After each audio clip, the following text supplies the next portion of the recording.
Hello there! Why is it so tall, man? Okay, now you can see more of my chest. I don't know. Hold on. I want somewhere in the middle, please. In the middle. Just trying to navigate this new. I guess that's better. I don't know. Hello there! I'm Scotty. You're not. Welcome to the Wrestling Corner, where we're going to talk about Survivor Series 2023 War Games! But you know what? There's something missing. There's something. I think I know what's missing.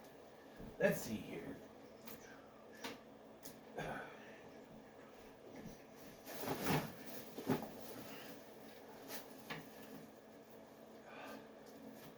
There.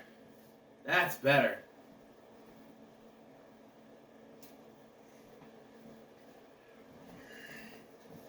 So, let's talk about WWE 2K23, WWE Survivor Series 2023 and how they got some things wrong, but a lot right. So we start off with a wrong, okay? The women's War Games match. The wrong team won. Here's the situation, okay? If they're going to do an angle with like Charlotte Flair, it was Charlotte Flair, Bianca Belair, Becky Lynch, who technically shouldn't have been a part of the team because it was SmackDown and she's on Raw. What's the brand split for? Whatever. And Shotzi with her ever increasingly bad hairdos. Look, I was fine when she shaved her head, but now it's gotten too far out of control. I don't know. Oh, by the way, they make a goof in this match where Michael Cole says that Damage Control, or Bayley specifically, shaved her head. Wrong! She shaved her own head! They made her shave her head. No, she shaved her own head.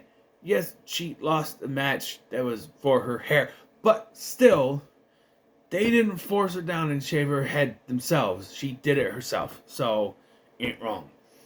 And my point as to why the wrong team won here is that they were doing the, oh my god, can they coexist angle, and they always do it wrong. If you're going to do that, then have that team lose. The whole point is that they can't coexist. And here, there was barely any kind of tension between them. There was one spot where they're like, yeah, we're going to work together. But other than that, there was nothing to add to that story. Other than, oh look, they're working together towards the end of the match. And, by the way, the internet is stupid. Okay, there are people out there flipping their lid over the spot where Io Sky put a trash can over her head and jumped off. She did that before. Then again, most people don't watch NXTs. That's where it happened. But she did it before, but everyone's losing their mind. It's not the first time it's happened. Calm the fuck down, okay? Just calm down. It's not the first time it's happened. People flipping out. That's not what you need to flip out about. That's later in the show. Okay? It's later in the show. But my point is that Democitilla should have won. Okay? Because they even talk about it in the match that they're the more cohesive team. They've teamed together before, for the most part. Asuka and Kairi have teamed together. Kairi and Io have teamed together. Damage Control's been together for a while. They all have some kind of thing. And the other four are just four wrestlers put together, right? And by the way, I don't know why they kept calling Bianca Belair the leader. She's not the leader. Charlotte's the most experienced. She should be the leader. Much as I don't like Charlotte. I even put down on a thing, Team Charlotte. She has the most accords, right? Not accords. She has the most, titles and everything, right? So, therefore, she qualifies to be the leader. Or Bianca Belair, who has maybe 4 titles to her credit. She was NXT Women's Champion, the SmackDown, and Raw Women's Champion twice. That's nothing. That's nothing to me. I don't like Bianca Belair to begin with, but my point is that Democitilla should have won this match. And it's not like, oh, you think they should win, so they should. Because that's the way you want it to happen. No. Here's the thing. At Crown Jewel, I got every single prediction right because that's the way it should have went because that makes sense. And so, the one match I got wrong in the predictions this time not unsurprisingly, is the one that didn't go the way it should have. Damas and Turla, especially with their 2 new members, should be stronger than ever and should have won this match. Especially since everybody knew the bad guy, the Judgment Day, was losing the main event match. So, you should have 1 heel victory, 1 face victory. Damas and Turla should have won this match. Just saying. Oh, by the way, a weird thing happened. I'm watching the repeat of Survivor Series. I wasn't able to watch it live because I had my son, which when I get to what happens after the show technically ended, we're going to have a chat because this is 2 times, Wrestling World, you've done this to me. But we'll talk about it, okay? I asked the Wrestling World because it wasn't the same company. We have Gunther versus The Miz, and unsurprisingly, Gunther won. Of course he was going to win. There's no interferences, and it was a decent match. To be honest, I didn't pay much attention to this because it was just like I was getting my din ready, you know. But I had chili. My mom made chili last night, and I had leftovers, and I had hot dogs to it, and some cheese and sour cream. It was very good. But from what I saw, this match was pretty good. It's one of those things where you know who's gonna win, so you're not really invested, and that was what it was. But yeah, Gunther won. Of course, he shouldn't lose. The Miz is a face. It's one of those things where it's a little touchy. Everyone thinks The Miz is better as a heel, which he is. But if you're going to put him as a baby face, that's fine. I think it worked. I mean, he kicked Gunther in his nuts earlier. But maybe because he's not a heel, it didn't work. I don't know. But yeah. Then we have... So I watched the replay. I didn't go into it. I watched the replays because I wasn't able to watch it live. And all of the promo packages were cut on the replay. It said, for subscribers of Paramount, Peacock Plus, you know, the thing. And usually that goes straight to the promo packages. But there wasn't. I like that on the repeat. There's no promo package. You don't got to sit through it. That's great. You know, that's one of the reasons why I don't watch the pre-shows, because they do all the promo packages there, and they air them again in the show. So, yeah. So now we have Santos Escobar versus Dragon Lee. This was the other match that I was confused on. It's not a negative for me. My issue is confusion. It was supposed to be Santos Escobar versus Carlito. With Carlito defending Rey Mysterio's honor because he tapped Rey Mysterio and all that stuff. Even though they did a screwy thing at Crown Jewel where he didn't really turn on him, but he did it afterwards, where if they were going to turn him, they should have just turned him then to have him hit Rey and done the jealousy angle. But I don't know, they really messed that up. But anyway, so Carlito stepped in to defend Rey Mysterio. But Carlito got injured somehow. I know that Santos attacked him, but apparently he wasn't even in. He was injured already, so they had Dragon Lee replace him. So when it was Santos versus Carlito, I picked Santos because I figured he's the younger one, he should go over. But then when it was Dragon Lee, I said, "Oh, okay, I'm gonna have to take a loss because I'm pretty sure they're not gonna have Dragon Lee, their next big lucha star, lose the match." Not only did he lose the match, he lost it clean when Santos, who came out to his Legado de Fantasma theme song, by the way, Legado, won the match. I was scratching my head. I'm like, what, really? Huh? Really? They still pulled the trigger on Santos even though their big lucha guy was his opponent. And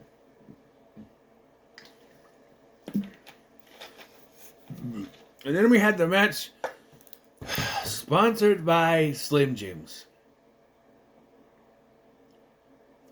Why we gotta have sponsors on everything? Just remember when there's a sponsor, you just bring it up every once in a while. You didn't have to have a match surrounded by it. You didn't have to have the freaking ring things, have the Slim Jims all over the place. You don't do that.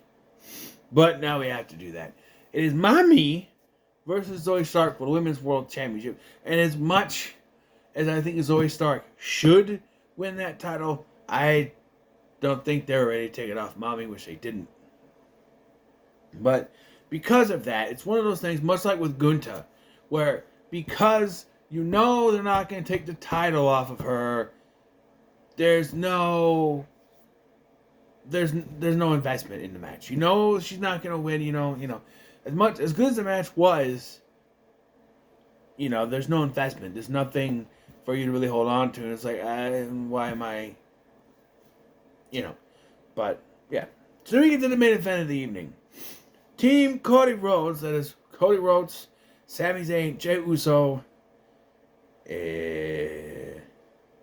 Seth Rollins, and Randy Orton making his return against the Judgment Day and Drew McIntyre. And they did it wrong. I'm sorry. After like the second match, whatever it was, they cut to Jay and Sammy in the hallway talking about, and I think they were talking to Seth too, where they're like, we're here and Randy's still not here yet. And I'm like, okay. And then later all four of them are in there. It's like, match is about to start. Randy's still not here. I'm like, okay, I know why they're doing this. They're doing this, they get the pop. But here's the thing. It's been a year and a half. He's gonna get a pop either way. You didn't need to stall him coming into the match. You didn't need to do that. Because they do the thing where, each team member comes out. Randy doesn't come out. So it's just four of them in the cage while the other members of Judgment Day, come in, whatever.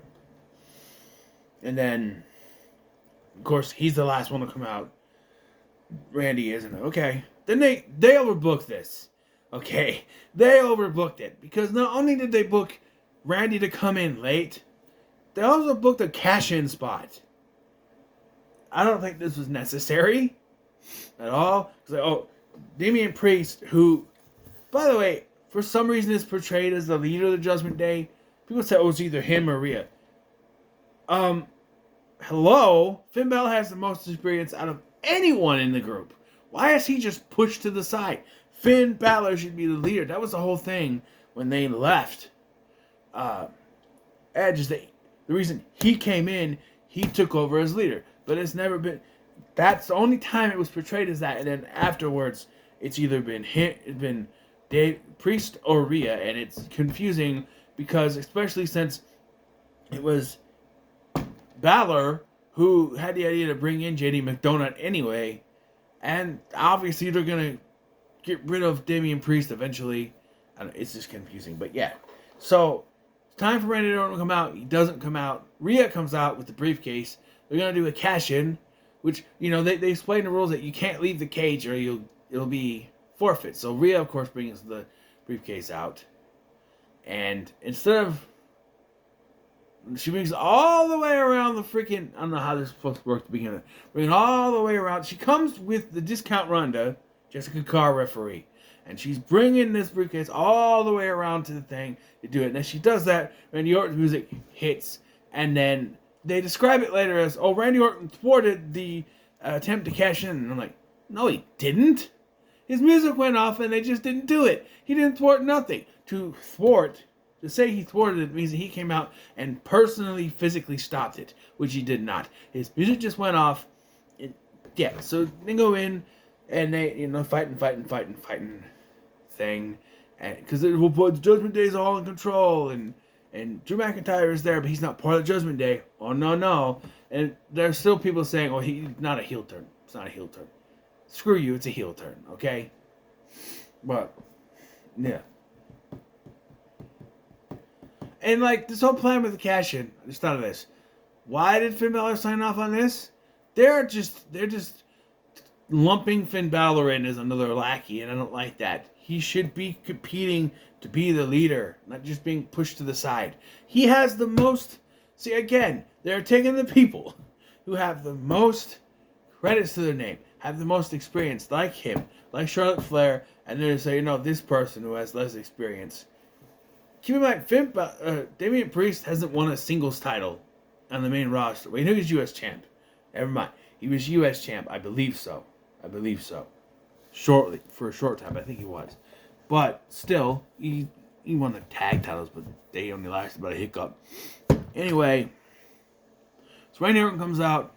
I don't know why JD McDonagh has to take all the freaking hits and stuff, but they finishing moves to everybody, and then this special RKO where they put him on this platform, and they throw him off and radio in his RKO. And then he gives him to Cody for some reason, who hits a crossroads. 1, 2, 3. The good guys won, which of course was supposed to happen. We knew it was going to happen, right? Right? That was it, you know? That was it. But I feel like them still should have won their match, but you know.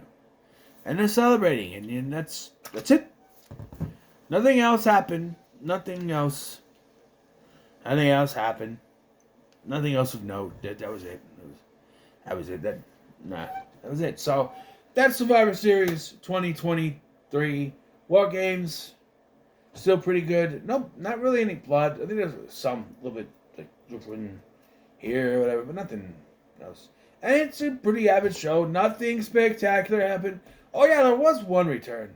R-Truth came back in a Ruffles chips spot where Otis and one of Pretty Deadly were arguing over what they're called, chips or crisps, which is the same thing. They're just crisps over the pond there, and they're chips over here.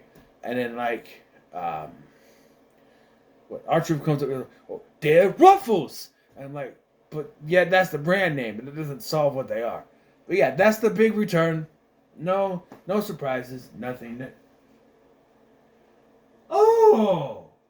Oh yeah, that. Well, you see, I forgot to mention, you know what they were? Chicago, Illinois. Do you know who's from Chicago? And if you didn't know, they would sure let you know, as several times they were chanting his name. But amidst reports that he wasn't signing, it's not going there, he's not going to come back, Sean Ross Sapp fighting off trolls on the internet, saying that it is confirmed he's not coming back, he's not coming back, trying to bat him off with a stick, all the people who are denying this. And he's saying that it's a full report. It's not. There's no talks. There's nothing. The one person who kept believing that it was going to happen, it happened. And for the second time in CM Punk's career, I've been screwed out of witnessing his return. Yes, you see, the last time this happened was with Rampage, right? When he returned, when he debuted in AEW, right? I had my son. It was a Friday, the weekend. I had my son. I did sort of get to witness it later, but like I recorded Rampage, and when we went to bed, I watched a little bit of it. That I did. But here, I couldn't do that. Although I did kind of witness it when we were watching Avengers Endgame. I went on social media, we were on break, and I saw it, and I was like, I have ventilated a little bit, but still, I was not able to witness it in my own space with nobody around or with my friends around, which my current situation, they wouldn't have been around anyway, and I said that, and Big LD and the Groby can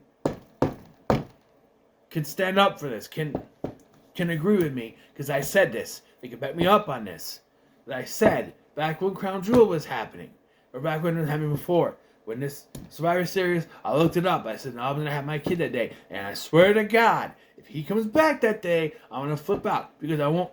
That's twice now that I haven't been around. If you haven't guessed, CM Punk returned. Right?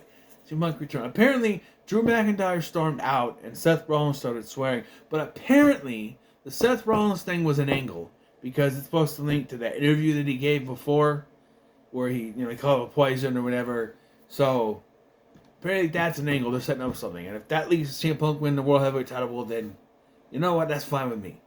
But as this massive CM Punk fan, and very much against what Tony Khan did to him, I don't know. You say, well, he did it himself. He put his foot in his mouth. Sure. And did you notice that they did the press conference and CM Punk was at the press conference? Triple H, he's a smart guy. Okay? But that's just the thing. Tony Khan isn't a smart guy. He should know what CM Punk is about. That he likes to run off the mouth. He likes to take the microphone, do the pipe bombs. But he gave him an open mic and then flipped out when the exact result you would think for giving CM Punk an open mic at a press conference would happen. And then the backstage skirmishes were not all his fault, because you see, the Elite, they're more up their own ass than anyone else in that company. I'm just saying. Why do you think Cody left? Because he didn't want to deal with their shit. And they're the ones who caused all the problems with CM Punk to begin with, because he came in and they saw how big of a personality he is. They tried to throw their weight around and he didn't take their shit. And that was the problem. But instead of dealing with the actual problem, Tony Khan chose his EVPs over the guy who was actually not responsible for all this. The guy that could have bought him money. And now look what you did, Tony. You fucked up. And now he's back with the other better company now. And you screwed yourself. How does it feel? Huh? How does it feel, Tony? You blew it, son of a bitch. Anyway, there it is. Survivor Series 2023. I'm gonna go eat some ice cream or something. I don't know. I gotta go. I'm done. I'm out of here. Thank you for watching. I'm Scotty, and I'll see you in the next one.